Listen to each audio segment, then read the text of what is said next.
Good evening and salutations, my GH fans. Let's talk about Jared for a minute.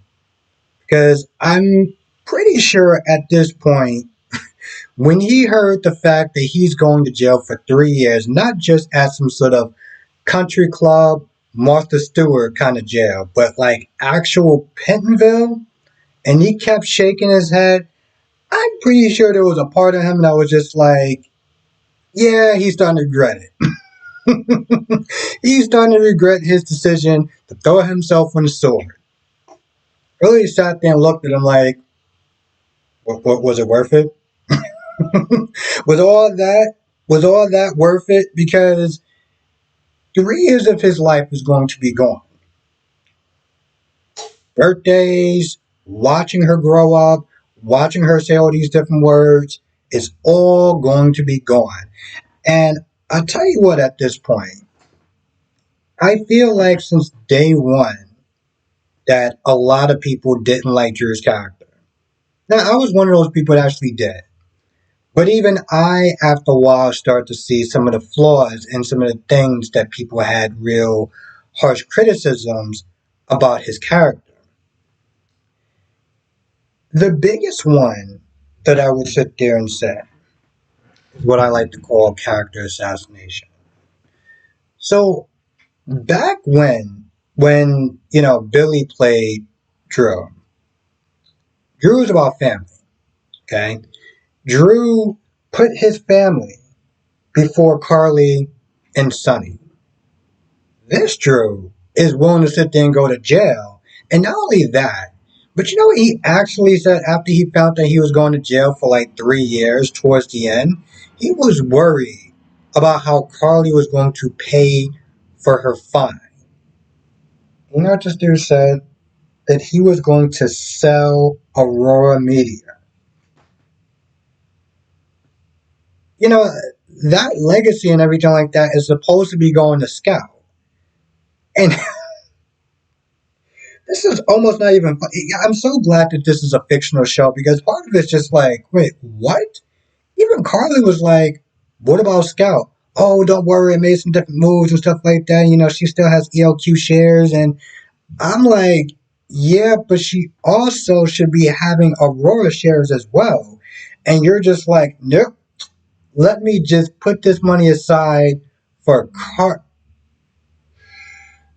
Hmm. Mm-mm-mm-mm-mm. Now, Carly was pissed off, right? When she found out, everyone found out that he was going to jail for 3 years, and she was like, yo, this is crazy. And even Zeke was like, you do realize that this guy's literally like a decorated hero. You know, he's a former Navy SEAL. He also helped in the rescue operation when it came towards Victor and stuff like that. And I think that's when the judge was like, and this is the reason why he's not getting 20 years. But we can't sit there and just go light on him. Regardless, hero or no hero, he has to sit there and face the consequences. Um, so yeah, the dude is doing 3 years, and Drew is like, well, listen, I'm not worried about Penville. I'm a former Navy SEAL, I can handle myself. The only thing I could sit there and say in that situation is that yes, you have more training than the average person, but training can only get you so far. That is the only thing that I'm going to sit there and say. Um, so you got that going on, right? You got this whole club scene with Nina, Sonny, and Dex, and Jocelyn. Now, before I get started,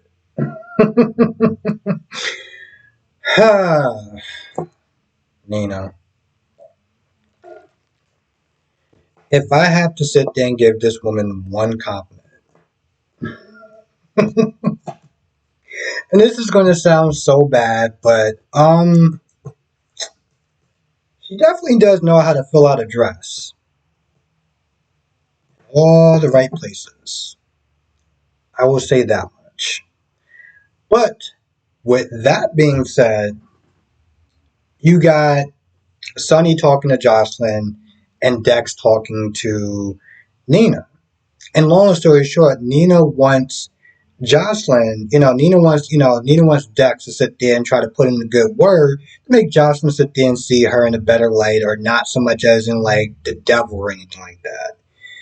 And Smith is saying that, it's best for Sonny, care about Sonny and everything like that. Now Dex says something that was really interesting. Um, when Dex was like, listen, I'm there for Sonny and his family and stuff. And Nina was like, yeah, well, I'm part of his family, whatever, I'm going to be his wife soon. Dex was like, listen, everyone is important to Sonny, as Sonny is, as long as Sonny is values them, his family and stuff like that, they're important to me. Meaning, the minute that Nina is not important to Sonny, no F's is given. And I like that. I like that subtle one. He was like, yo, listen, you're important to him for now. So you're important to me for now.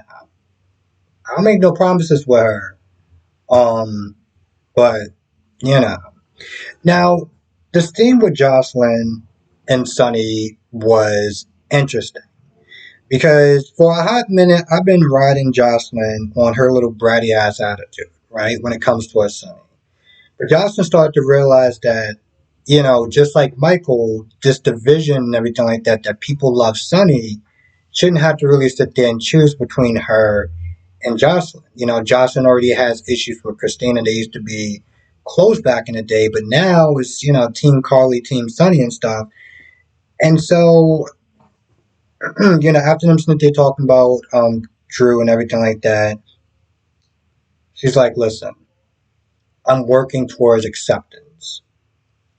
I may not be there today, I may not be there tomorrow, but I'm working on that.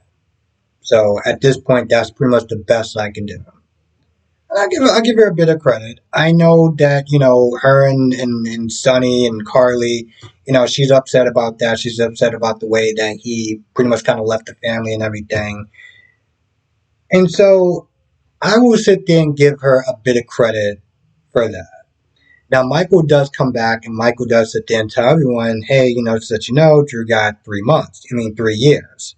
And then Nina just blurts out, well, that's not the way it was supposed to sit there and go down.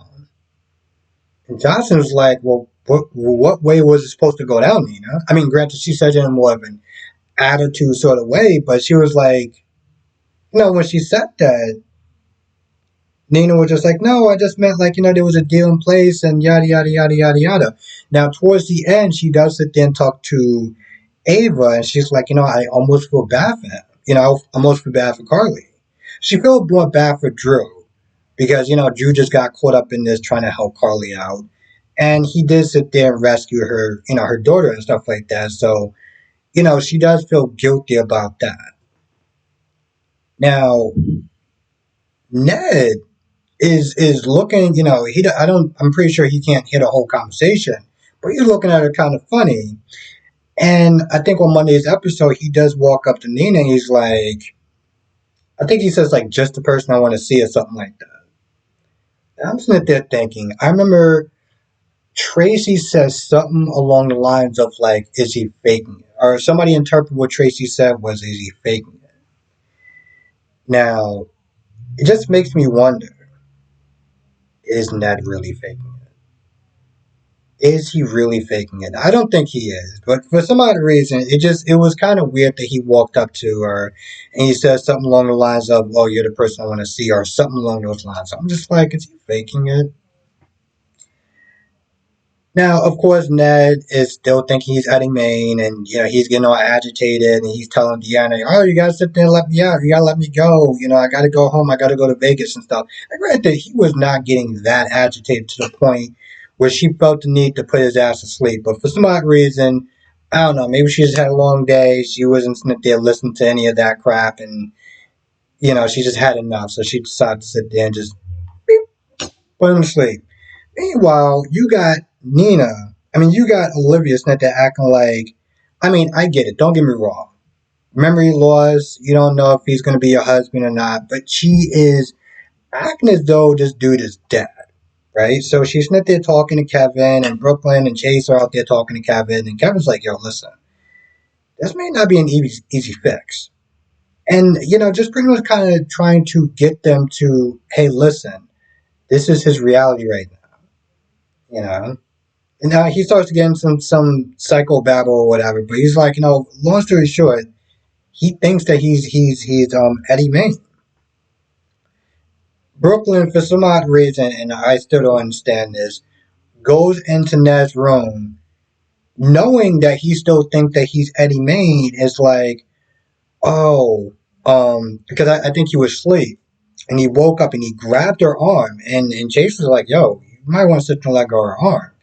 Now, Ned is all like, oh, you gotta sit there and bust me out of here. I gotta sit there and go to Vegas and yada, yada, yada, yada, yada. And Brooklyn was like, no, you already have a home. You have a home with us or whatever. And I'm like, Brooklyn, he doesn't remember you. Now, Ned does sit there and say something along the lines of, um, how corporate life and stuff like that is not really for him. He likes being in the spotlight. He feels like she likes being in it as well. Towards the end, because Tracy comes in there, and Tracy is just, oof. After Tracy got into it with Gregory, because Tracy was going in on Alexis, and Gregory came in there, and they started going back and forth, and Tracy wound up leaving to go back to talk to Kevin and stuff. And Tracy at this point is like, yo, listen, we need to sit there and bump him on the head. We need to sit there and pour some water on him. This is crazy. This is ridiculous. He's living in a fantasy land, and I'm not having it. They all go back into the room. And of course, Ned isn't there. At this point, I'm just like, wait, what did Deanna give him that just, I mean, it almost seemed like it made him go to sleep for like maybe like, what, 5 minutes? I felt like it should have been longer, but okay, sure. This dude not only wakes up not that long afterwards, but just has enough strength to then just walk on out. So you got that going on. Now, the scene with Marty and Lucy and Sasha seems like it just like I really just didn't care, to be honest. At first, you had Lucy. I was thinking trying to ship Cody and Sasha together, which I'm like, Sasha, I was feeling bad for you up until a point. But now you're simply talking about that you'd rather be with POS Gladys than try to have any sort of romantic relationship with Cody. And I understand that she feels like she's not ready or anything like that, but I'm like, would you rather sit there and be with Gladys? Gladys? Like, really, bro? Um, Marty comes in and they're just like PDA and just hugging each other and they're talking about the scepter and, how he inspired her or she inspired him. I don't know. I'm going to be honest. The scene, I just didn't really care for it, but it does get to a point where Sasha was like, says something along the lines of marriage, and they both just sit there and say no. Right? They're both just like, nope, we're good. And they both talk about their terrible marriages and stuff like that. Now, afterwards, Marty does leave. And then Lucy's like, no. When I said no, I was hoping he was going to sit there and say yes. What are you, 16? What was it supposed to be, some sort of reverse psychology? Well, you're way too old to be sitting there playing these games. I mean, in reality, she really felt like if she was adamant enough to say no, that Marty would sit there and convince her, oh, this is the reason why you sit there and get married and stuff like that. And I'm like, this is just stupid. Now, Sasha does sit there and talk about how he may be kind of gun shy because, well, he had a bunch of ex-wives that they didn't end so well, especially the last couple of ex-wives. Now, which was really odd was it said $50,000 was deposited into his bank account or into his account or something like that. And then it just says ex-wife number 3 that practically threatened him like, oh, okay, you think you just gonna forget about me?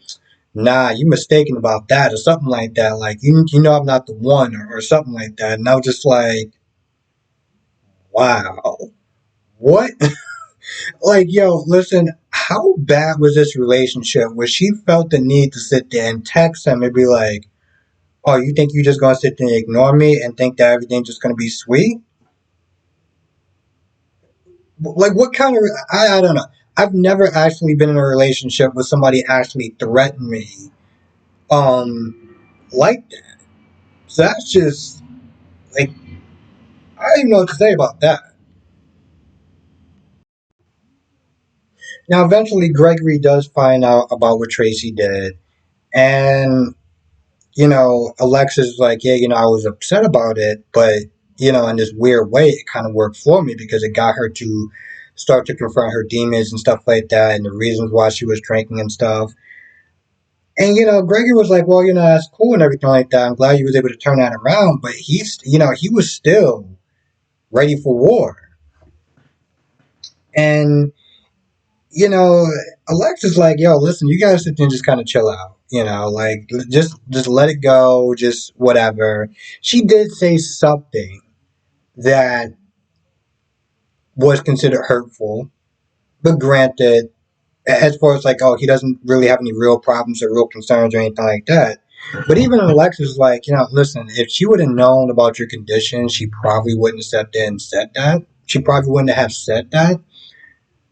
But I don't know. With Tracy, there's a possibility that she could have actually still said that, knowing his condition, because I feel like at this point, if she's willing to sit there and talk down to people like there's no tomorrow with like a heart of stone, I wouldn't be too surprised if she didn't actually say something like that, knowing his condition. So, yeah, there's probably going to be a lot more conflict between those two.